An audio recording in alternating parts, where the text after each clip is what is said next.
Hello दोस्तों, नमस्कार। आज लेके आए हम इतिहास का आपको नेक्स्ट पार्ट। ठीक है। और सबसे पहले आज हम बात करेंगे मौर्य वंश की। हमने आपको जैन धर्म और बौद्ध धर्म का जो लाइव वीडियो था वो आपको अपने भेज दिया है। अगर आपने नहीं देखा हो तो हमारे प्लेलिस्ट इतिहास में जाकर उसे देख सकते हैं और ज़रूर कमेंट करके बताएं कि आपको हमारा वीडियो कैसे लगा है। ठीक है। आज हम लोग पढ़ेंगे मौर्य वंश, मौर्य साम्राज्य। ठीक है। मौर्य साम्राज्य के संस्थापक जो माने गए हैं वो चंद्रगुप्त मौर्य माने गए हैं। कौन माने गए हैं? चंद्रगुप्त मौर्य। अब चंद्रगुप्त जो मौर्य थे उन्होंने क्या करा था, जो घनानंद था, जो आपका मगध का शासक था, जो नंदवंशीय था, कौन? घनानंद, उसकी हत्या कर दी थी, उसको मार दिया था। और उसके बाद उन्होंने क्या किया था? मौर्य वंश का स्थापना की थी। मौर्य वंश की थी स्थापना की थी।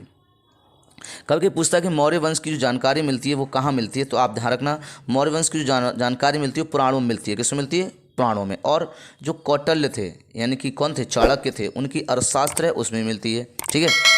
और जो क्षेमेंद्र थे, क्षेमेंद्र की बृहत कथा मंजरी है ना, उसमें भी मिलती है। विशाख दत्त की मुद्रा राक्षस, ठीक है, पुस्तक है विशाख दत्त की मुद्रा राक्षस, उसमें मिलती है। सिहालरी साहित्य, दीपवंश की और महावंश, ये आपका जो है इन पुस्तकों में भी इनका क्या मिलता है? उल्लेख मिलता है मौर्य वंश का। मैक्सनीज जो है इनकी इंडिका है उसमें भी मिलता है। अशोक के जो अभिलेख हैं उनसे भी क्या मिलता है आपको? मौर्य वंश का जितनी भी आपकी रूपरेखा है वो देखने को मिलती है। ठीक है। रुद्रादामनी, जूनागढ़ में जो अभिलेख है रुद्रादामनी, उसमें भी क्या मिलता है? मौर्य वंश का उल्लेख मिलता है, अवशेष मिलते हैं, उल्लेख मिलता है। ठीक है। समझ में आ गया ध्यान में। मौर्य वंश में पहला सिक्का चलाया गया था आहत। आहत सिक्का जो था ना बौद्ध धर्म में चलाया गया था, लेकिन जो प्रचलन में आया था, नहीं व्यावहारिक रूप से प्रचलन में आया था, वो आपका मौर्य वंश में आया था। ठीक है। इन चीज़ों को आप नोट कर लें। हम लोग बात करते हैं यहाँ से। वृहत स्तर पर केंद्रित प्रथम भारतीय साम्राज्य स्थापित किया गया किसके द्वारा? चंद्रगुप्त मौर्य द्वारा। चाणक्य का अन्य नाम क्या था? तो आप कहोगे विष्णुगुप्त था। चाणक्य का अन्य नाम क्या था? विष्णुगुप्त था। इनके पिता का नाम, चाणक्य के पिता का नाम कौन था? तो आपको चाणक्य था। कौन था? चाणक्य था। ठीक है। और इन्हें जो है इन्हें भारत का ना मैकावेली बोला जाता है। किसको? चाणक्य को क्या बोलता है? भारत का मैकावेली कहा जाता है। ठीक है। ये चंद्रगुप्त के क्या थे? सलाहकार थे और प्रधानमंत्री भी थे। कौन थे? ठीक है, ध्यान रखना। और पुराणों में इन्हें दुष्कर्म कहा जाता है, यानी श्रेष्ठ ब्राह्मण कहा जाता है। ठीक है। कौटिल्य को युद्ध के मामले में कौटिल्य की जो नैतिकता थी वो गौड़ थी। क्या थी? गौड़ थी। ठीक है। रुद्रादामन या जूनागढ़ के अभिलेख से इनका क्या मिलता है? उल्लेख मिलता है। इसमें पहली बार संस्कृत भाषा का प्रयोग किया गया था ना, किसमें? जूनागढ़ में। उसमें आपको किसका मिलता है? आपको चाणक्य का प्रयोग मिलता है। ठीक है। तो आपको यहाँ तक बात समझ में आ गई होगी। ठीक है। बात करते हैं आगे।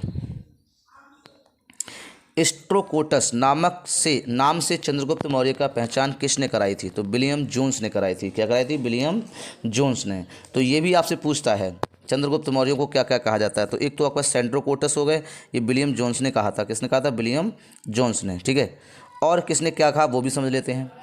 इस जो यूनानी लेखक थे उन्होंने इनको strobo, Ariane, Justin, Chandragupta Maurya को कहा था ना।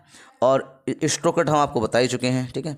एंड्राकोटस जो कहा था वो लूटॉर्क ने कहा था। एंड्राकोटस चंद्रगुप्त मौर्य को किसने कहा था? लूटोकॉर्ट ने कहा था। ठीक है। नेक्स्ट बात करते हैं। कौटिल्य द्वारा अर्थशास्त्र शासन के सिद्धांत से संबंधित पुस्तक है जिसमें मुख्य रूप से राजनीतिक और आर्थिक नीतियों का प्रकाश डाला गया। ये बात सही है। इनके अर्थशास्त्र हम आपको बता चुके हैं। बूंदीबाग नामक प्राचीन स्थल कहाँ स्थित है? तो पाटलिपुत्र में, यानी कि बिहार में स्थित है बूंदी बाग। मैकावेली के प्रसिद्ध ग्रंथ द प्रिंस की तुलना किससे की जा सकती है? तो कौटिल्य के अर्थशास्त्र से। मैकावेली की जो ग्रंथ था द प्रिंस, उससे किससे तुलना की गई है? कौटिल्य के अर्थशास्त्र की गई है। पाटलिपुत्र में स्थित है। चंद्रगुप्त का पहला महल मुख्यतः निर्मित था लकड़ी का था। किससे था? लकड़ी का। पूछ सकता कि लकड़ी से निर्मित महल जो था चंद्रगुप्त मौर्य का वो कहाँ था? तो आप कहोगे पाटलिपुत्र में था। किसमें था? पाटलिपुत्र में। नेक्स्ट बात करते हैं। सेलुकस किससे अलेक्जेंडर द्वारा संधि एवं अफगानिस्तान का प्रशासन नियुक्त किया गया था, जो किस भारतीय राजा से पराजित हुआ था? तो आप कहोगे किससे हुआ था? चंद्रगुप्त मौर्य से सेलुकस क्या हुआ था? पराजित हुआ था। बाद में सेलुकस ने क्या करा था? अपनी जो पुत्री थी, ठीक है, उसको क्या कर दिया था? मतलब उसकी क्या कर दी थी? मतलब शादी कर दी थी। क्या कर दी थी? शादी कर दी थी। किससे? चंद्रगुप्त मौर्य से। ठीक है। और जो इनका चंद्रगुप्त मौर्य जो थे, इनका जो सेलुकस था, सेलुकस का जो क्या बोलते हैं इसको, सेलुकस का जो दूध था, सेलूकस का जो दूध था उसे मैग्नीस कहा जाता है। और इसकी पुस्तक का नाम क्या था आपका? इंडिका था। मैग्नीस जो था वो चंद्रगुप्त मौर्य के दरबार में 7 वर्षों तक रहा था। कितने? 7 वर्षों तक रहा था। ठीक है, ध्यान रखना। मैग्नीस ने भारत में 58 नदियों का उल्लेख किया है। किसमें? इंडिका में। ये पूछा जाता है कितनी नदियों का उल्लेख किया है। ठीक है, ध्यान रखना इसको। नेक्स्ट बात करते हैं।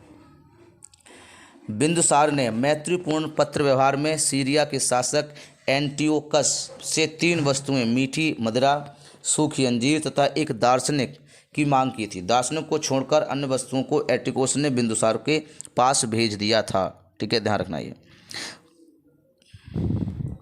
कुम्हारर नामक स्थान से किस प्राचीन नगर के अवशेष मिलते हैं? तो आप देखना पाटलिपुत्र के मिलते हैं। किससे मिलते हैं? पाटलिपुत्र। किसने सहिष्णुता, उदारता और करुणा के त्रय आधार पर राजधर्म की स्थापना की थी? तो सम्राट अशोक ने की थी। क्या हुई? सम्राट अशोक। अशोक का मतलब होता है ना शोक करने वाला, मतलब उसे कोई भी शोक नहीं है। सैंड्रोकट्स, चंद्रगुप्त मौर्य और सिकंदर महान की भेंट का उल्लेख किसने किया है? तो जस्टिन ने किया है। किसने किया है? जस्टिन ने। मालवा, गुजरात तथा महाराष्ट्र को किस शासक ने पहली बार जीता था? चंद्रगुप्त मौर्य ने जीता था। किसने जीता था? चंद्रगुप्त मौर्य ने। ठीक है, यहाँ तक ध्यान रखेंगे।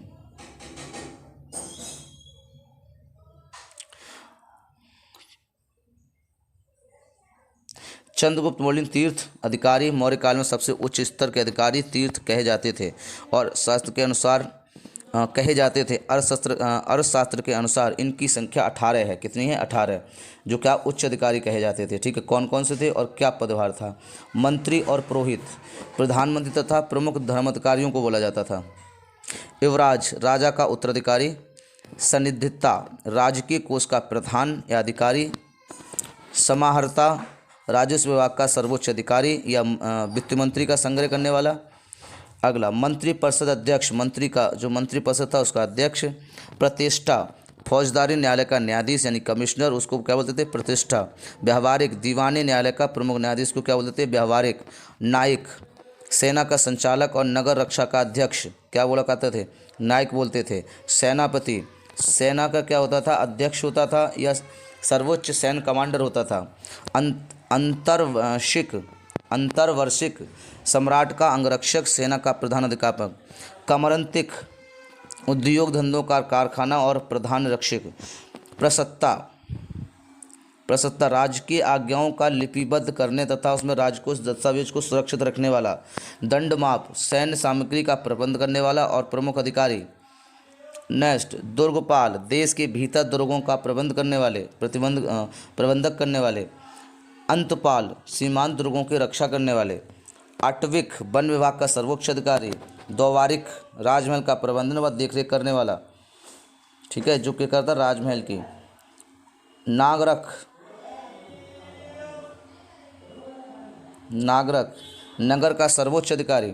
ठीक है, अगली बात करते हैं।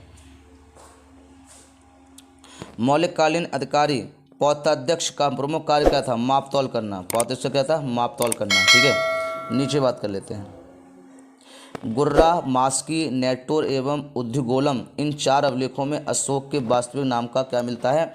उल्लेख मिलता है। ठीक है, बाकी आगे हम और जानकारी देंगे। आज के लिए हम अपना वीडियो इतना ही रखेंगे। अगर आपको हमारा वीडियो पसंद आया हो तो लाइक करें, सब्सक्राइब करें और वीडियो को शेयर ज़्यादा से ज़्यादा करें। ठीक है, मौर्य वंश की अगर ईस्वी पूछेगा कब से कब तक स्थापना हुई तो ध्यान रखना 322 से और कितनी हुई? 185 तक हुई थी। ठीक है, ध्यान रखना किस हुई थी? 85 तक हुई थी। तो आज के लिए हम अपना वीडियो इतना ही रखेंगे। अगर आपको हमारा वीडियो पसंद आया हो तो हमारे चैनल को सब्सक्राइब करें, लाइक करें और ज़्यादा से ज़्यादा शेयर करें और कमेंट करके ज़रूर बताएं कि आपको हमारा वीडियो कैसा लगा। ठीक है।